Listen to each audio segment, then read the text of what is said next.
Hi everyone, this is very exciting to sit in the room with all of you and for all of the people online, so thank you very much for being here. We really appreciate your time.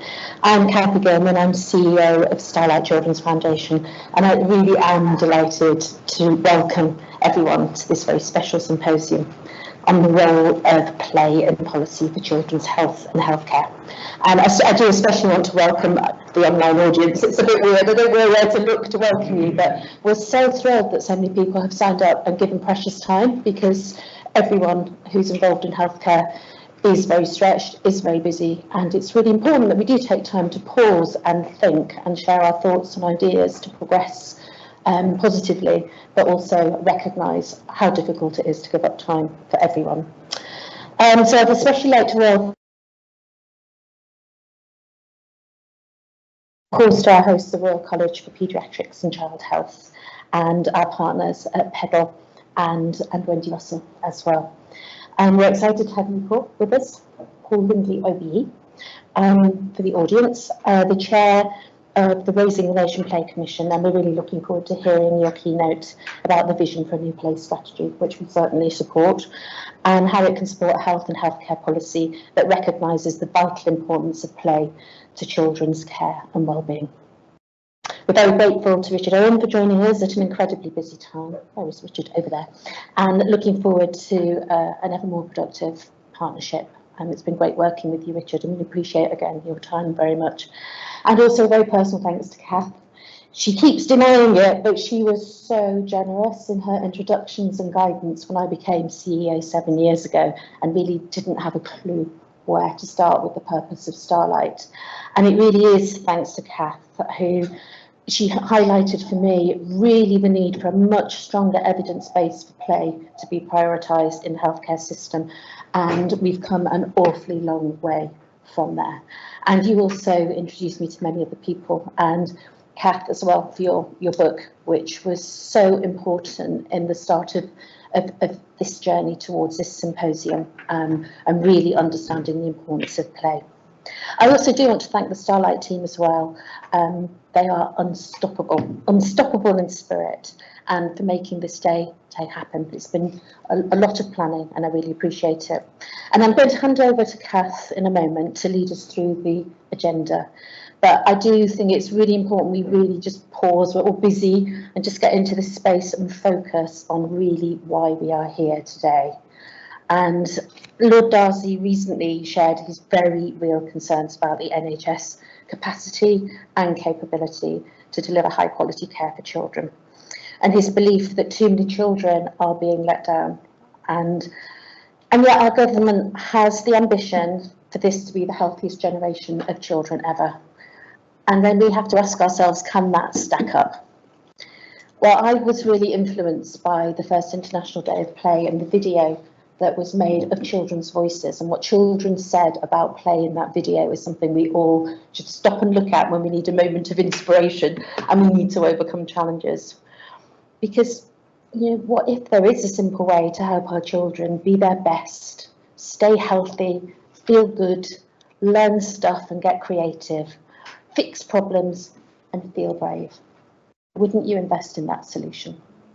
And what if on top of that, for children in hospital, there's a way to reduce the number of attempts at treatment, the need for sedation and the need for repeat appointments, which also really does mean healthier, happier children who are involved in their own healing and their own recovery. And we know there is a simple way. It's play. And at Starlight, we really do believe that every child can reach their full potential with the time, the space and the access to play, even when they're in hospital. And I think we're in good company in that belief. But as Lord Darcy has shown, our healthcare system can be a barrier to play, and Starlight research shows that the trauma of being in hospital can be bad for children's health too. But there are solutions, and many of you will know we're already calling for health play services to be available 7 days a week, new guidance and standards for health play services across the NHS, training in play for all children's health professionals, and play to be integrated into the design and commissioning of all children's services. It's a big list, but the most important of all is children must be central to that decision making. We must listen to children and young people. They are the experts. Lord Darcy said, childhood is brief and we owe it to them. So thank you again for being with us. I'm really looking forward to carefully listening to all that you're going to contribute today. We will take that away and think about that in terms of Starlight, as well as what we're going to train to do together in terms of policy going forward. And together, I am sure that we can make sure that play does help to support better outcomes for all children and young people. So thank you. Thank you very much, Kathy, not only for a wonderful introduction, but also for your leadership of a phenomenal organisation. And I do want to say a huge thank you to the fantastic Starlight team for the amazing conference that we've got ahead of us today. So I'm going to say hello, my name is Kath Evans, Director of Children's Nursing at Barts Health and the clinical lead for our Babies, Children and Young People programme in North East London and a participation champion for children and young people for London.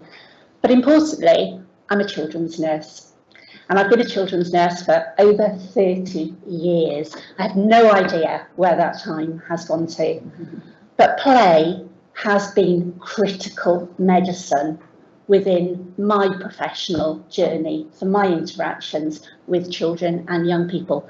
So it's with huge delight that I'm here with a room of such phenomenal expertise and advocates for children and young people. And I'm delighted that we're putting children and young people at the centre and at the foundation of the conversations that we're going to be having today.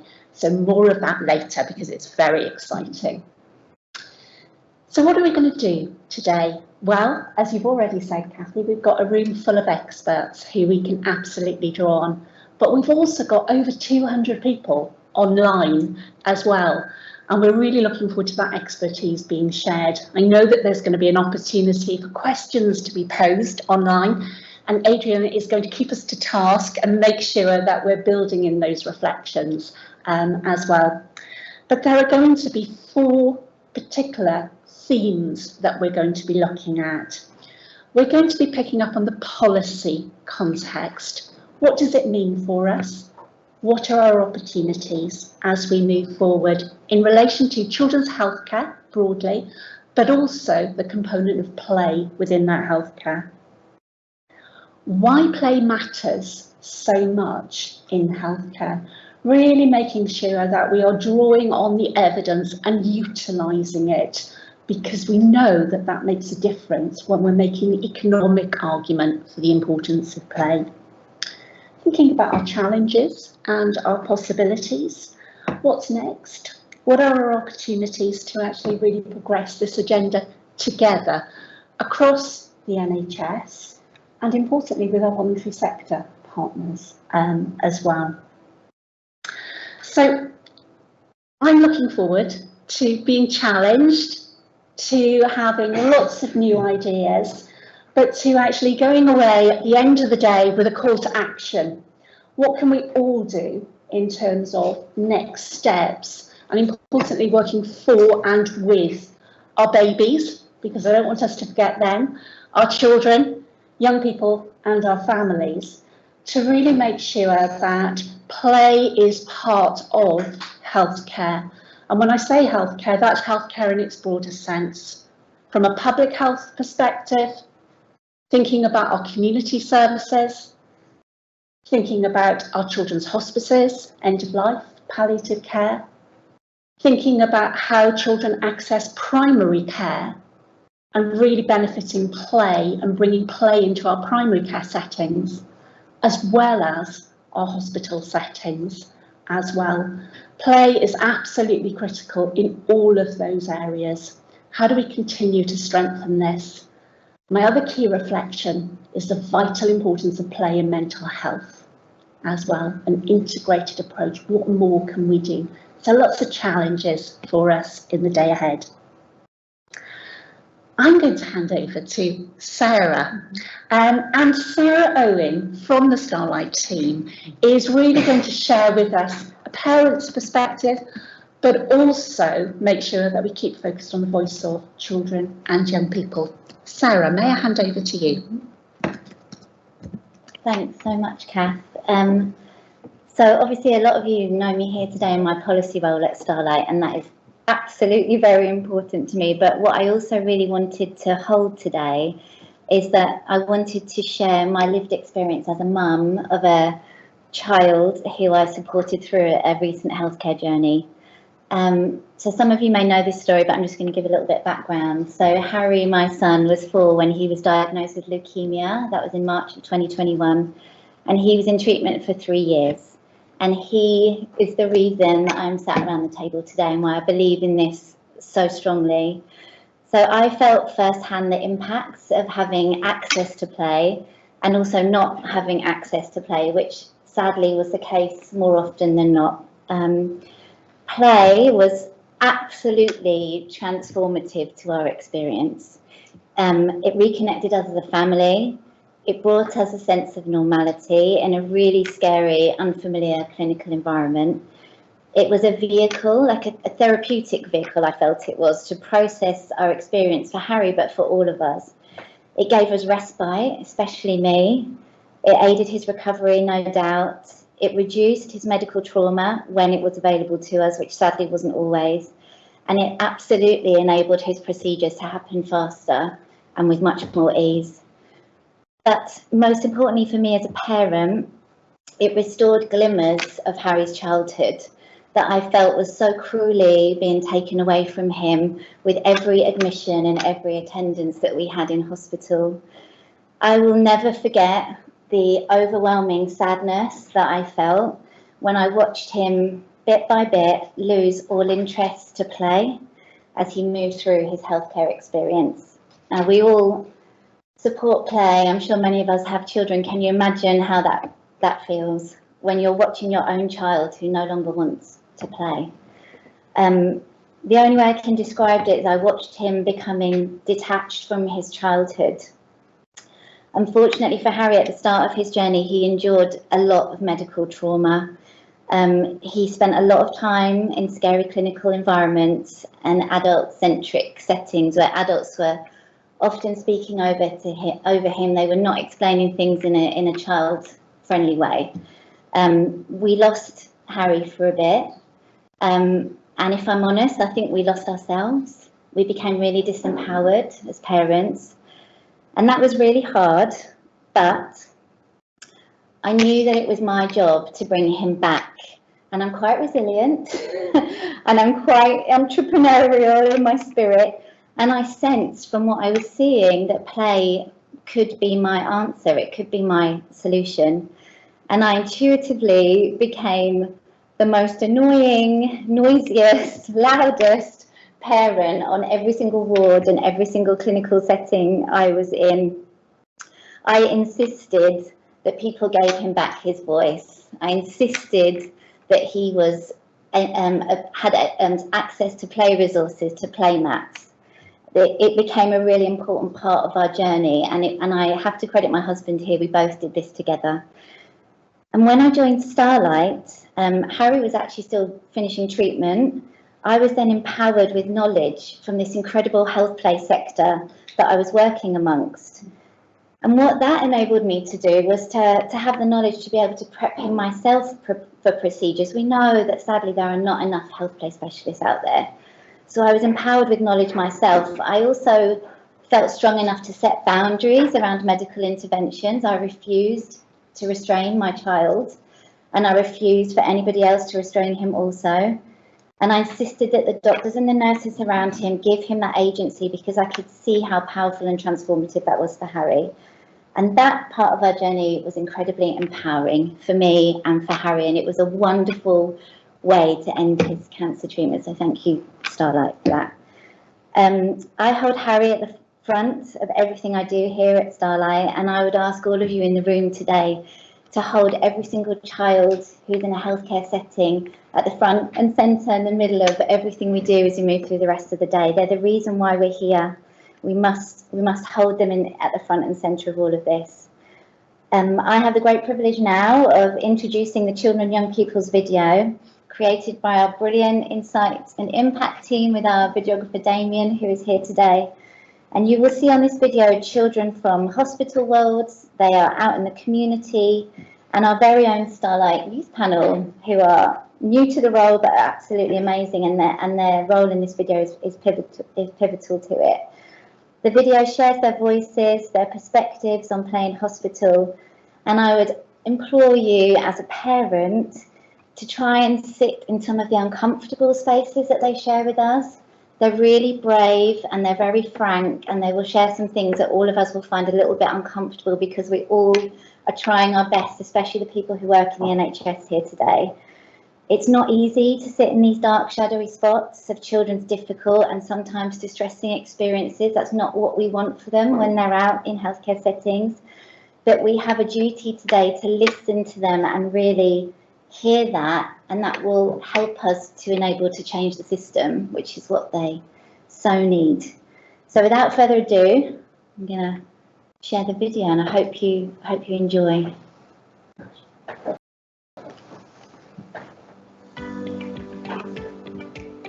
I think a hospital is a very negative environment. Like, you're not there to be celebrated, you're there to get better. It's very strict, like that's what you're there for. So I think without play, it's very, very negative, because I feel like you're not there to have fun. So I think they think that we don't have to smile while we're there, I think, often. So I think that definitely needs to be fixed, I think. Terrible, scary, frightening, awful, bad and boring. Being in hospital, particularly without play, would be rather ominous. It would be scary. It would feel like everybody around you is just an absolute stranger to you. And for kids, it's random people that you've never met before might be absolute strangers to you, so you won't know what they're going to do to you. So without having that play, you will be sitting there alone for hours on end, hoping to be made better. I think being in hospital is quite isolating and lonely, and it makes you feel quite trapped in your hospital room. Without play, it makes you feel quite lonely, and it makes you feel quite different from other kids who might be out and about and playing and staying in school and doing all the kinds of things that you'd expect to be doing, but you can't because you're in hospital. When I first started in hospitals were very dark and white walls, and there wasn't, as much as it was a children's ward, I don't think you'd be able to tell it apart. What a few stickers on the wall, that's it. They're not going to make a child smile either, because it's not enough to take them off that negative feeling that why they're in there. Very boring. Yes, very boring. A bit boring because I don't really have to do anything, really. Playing is my escape. It's my escape from my cystic fibrosis. Like, it's something that I think all children do. All children play, and that's what makes me like the other children. Well, for me personally, it's important to have just a sense of comfort and things that will give you a sense of normality to what your home life is like. So, for example, there'd be teddies for like younger kids, or for younger babies, there'd be like rattles, stuff like that.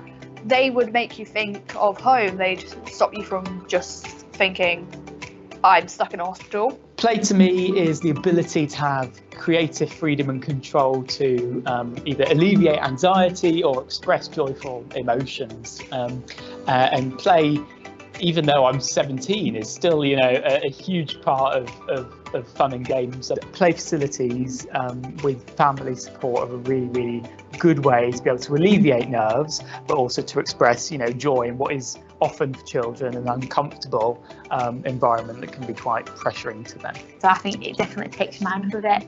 So I think definitely longer activities and just more like fun to take that negative light off the hospital. I think it's very important to play in hospital, as without play being in hospital can be quite a negative experience and can leave you with quite a lot of impact on your mental health. I think playing makes the memories of being in hospital less traumatic and more positive. Calms me down and stops me getting worked up. A lot more fun, and so you don't have to just sit in the room and be bored for all the time that you're in. It is a massive difference. My play leader was called Alice, and I'll never forget her. And she, as I said, the symbol of happiness to me. Like, I used to look forward to her coming round. Like, I used to hear her down the corridor and be like, oh, it means she'll be coming to me soon. And the play team especially, it gives you some sort of reassurance that no matter what, nobody's going to hurt you there.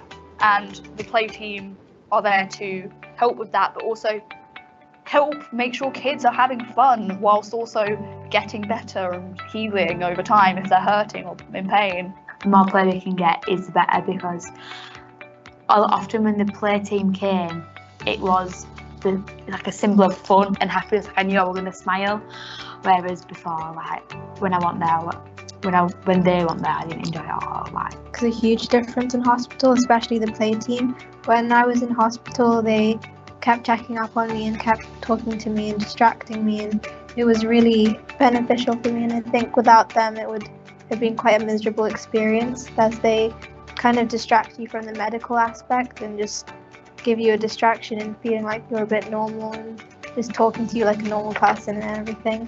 I don't see the police specialist at the hospital, but I see them at school and home. But it's fun when the police specialist comes and sees me at home. Just get some people to do the weekend as well. Maybe like Friday, Saturday and Sunday, and then have the rest of the week off, and then just keep on doing it so you don't get bored on the weekend. Everybody would benefit from having a larger budget for hospitals when it comes to play. But I also think that hospitals really do need a wider range of things, but they can't do that without the government giving them a larger budget for these different play items. I would like the government to put more health play specialists in more hospitals across the UK, as well as ensuring that all children have access to them and have access to play in general. First off, the government must protect children's play in hospital and properly fund it and allocate the resources across the country so that no child is without it, and every child, regardless of their background, regardless of their circumstances, has the ability to play in hospital. Also, the government must ensure that youth voice, young people's participation, is at the forefront of this decision, because it is us, children and young people, who this decision will affect. I think definitely increase the budget. Definitely put more money into it, because at the end of the day, you are creating the future generations, and that is going to affect the future generation's life. Like, make everyone have a play specialist. Like, if there's not enough play workers on wards, or since on this ward there's only 2, and they keep running around every single day, so to save them some energy, we hopefully to get some more in. Starlight wants the government to make a commitment to all children who are sick and in hospital, that you will protect play for us. Starlight wants the government to make a promise to all children who are sick and in hospital that they will protect play for us. Starlight wants the government to make a promise to all children who are sick and in hospital that they will protect play for us. Starlight wants the government to make a promise to all children who are sick and in hospital that they will protect play for us.